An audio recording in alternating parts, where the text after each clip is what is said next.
Hello, everyone. I just want to talk a little bit about myself. You know, when you just wake up one morning and just say, you know what, I'm changing my life, or I'm not doing this anymore. You know, because you look at it like this is not helping me. I've outgrown this. I am better than this. You know that saying, you can't see the forest for the trees. Well, sometimes that's how our life is. We can't see the ugliness in our lives because we are surrounded by it. We are drowning in it. We are living it until something, just a light bulb just goes off on your, just comes on in your head, and I can't do this anymore.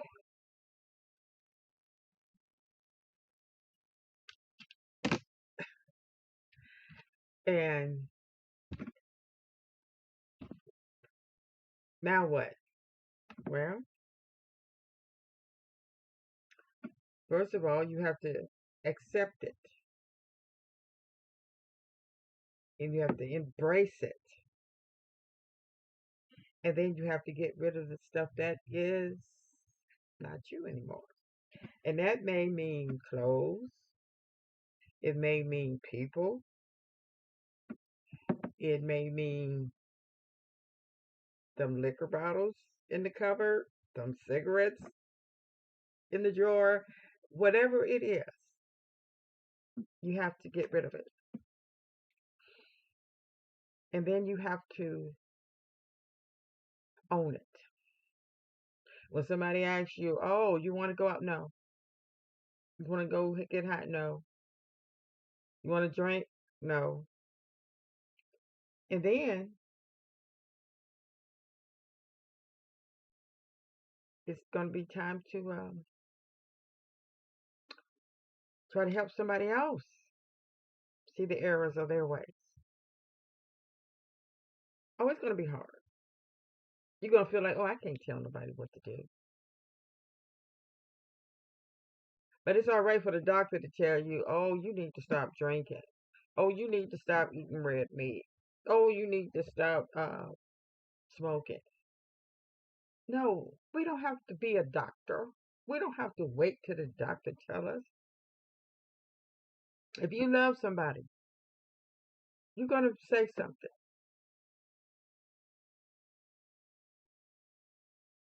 Uh, and knowing that it's up to the person if they want to change or do what you ask or suggest. Anyway, but we have to stop sitting around looking at somebody run into a brick wall. Because I'm sure it's some people out there that wanted to tell us, you need to stop doing that. But they were scared. They didn't want to. They didn't want us to, uh, they thought that we would be mad or get upset. And they probably was right. But see, we have to be our uh, each other's keeper. We have to have each other's well being in mind. Uh, and and be happy and be happy and be happy to do it. We shouldn't have to be paid. Nobody should have to be paid to tell us what's right and what's good for us. And that's what's wrong with the world now. Everybody want to be paid. And of course, money makes the world go around. Money makes people happy. People are doing anything and everything to get some money because you need money to eat, have a roof over your head. So what we need to do is we need to concentrate on the kids to give them what they need, because we see that society is making our kids go backwards. Because I don't know, if you were is my age, you can remember when you went to high school and you had home economics, you had cooking, you had sewing, you even was taught how to grow food and plants. You had woodwork, you had welding, even the you could even get into auto mechanics. We had secretary education. You was taught about drugs. You was taught you had health classes where you heard talked about sex and babies and reproductive, and I had all that stuff. But now you don't have that. And what they teaching these kids, uh, how to be slaves for the white man, and for all around the world, you know. And the middle class is slowly slipping away because the factory industry is being taken over by automation, and a lot of the factories have left, and that was keeping the middle class afloat, was the factory works, and it kept you out the ghetto. It kept you out of the bad neighborhoods, because you got places down in Mississippi, Jackson. They had the Nissan plant, and just about everybody in this fluent neighborhood worked at that factory. So if you got a job working there, you was making good money, and you was able to buy a nice house in a nice neighborhood. So, but the wages was not as much as you would be getting if you was in a factory up north. So yeah. So we really need to we have to really be on our kids and stop letting the the government tell you how to raise your kids. You know what? Because you see what they're trying to do with the kids, do with the schools. These schools is outrageous. You got some schools that's in school and some that's not in school, and you don't know who's flicking school, because some schools may be in and some schools may not be in, and some schools starts at this time and some start at another time, and some schools you have to pay a lot of money for them to go to the school. They get a better education, they have more curriculum, they have more sports and more activities.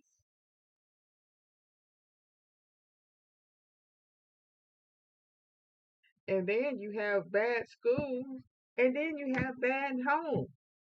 These kids are stuck in a bad situation. So what are we going to do? Well, we need to get together, especially our older people, and start helping these young parents, the ones that want to be helped. Okay, because we're realistic. If you don't want help, uh, when you want it, it's here. But you gotta want it. And even if somebody tell you to go get help, it's still not going to help until you want that help. Because a lot of our kids out here don't have grandparents. Some of them don't even have parents. They don't have their father. They don't have their mother. They don't have cousins. They don't have aunts and uncles.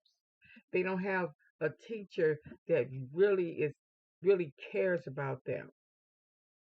You know, because nowadays most of the teachers are just really focusing on the real smart kids,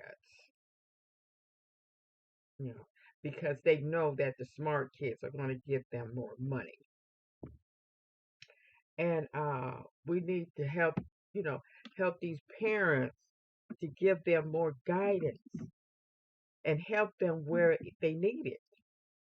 Even if they need a few hours to themselves, they may not have parents or friends that they trust to watch their kids while they just get a few hours of just me time. And we know how important that me time is. So what I want us to do is just um, come together and get out there and help these parents be better parents. Because you know what? Nothing is like um, giving your experience free, you know, and honest, trustworthy. You ain't got to worry about, you know, being told on or looked down on. Somebody you could trust with confidential information. Because sometimes just having a listening ear can help. And you ain't got to worry about nobody. Oh, just give it to Jesus. Or just pray about it. These kids know that praying is not helping. And you know, because I wish I had a grandparent that I could talk to, or a parent, really. Even though I had a mom and a dad, but you can't talk. You couldn't talk to them. Some people are just not approachable, and some parents are not comfortable with certain things. I mean, these parents now they kind of like more open than the parents that we grew up with. You know, you wasn't even allowed to say so, okay, or lie, you know, stuff like that. And but I want us to get a roster, get some names. We all older people, you know, anybody that wants to be a part of this movement to help our young parents and young teenagers, you know, or anybody that wants help. Because sometimes us older people need help too. And go around talking to people. You know, we need to have rallies. You know, the only ones that's having rallies, these politicians that's spewing all this venom. We need rallies and to talk real talk to help these kids and these older ones and younger ones to have a better life and to usher in a better future for our kids. Live for the future. That is what we're going to do. Because as long as we are living for the future will be better. Would please let me know if you want to be a part of this movement. Thank you for listening. You all have a wonderful, wonderful day.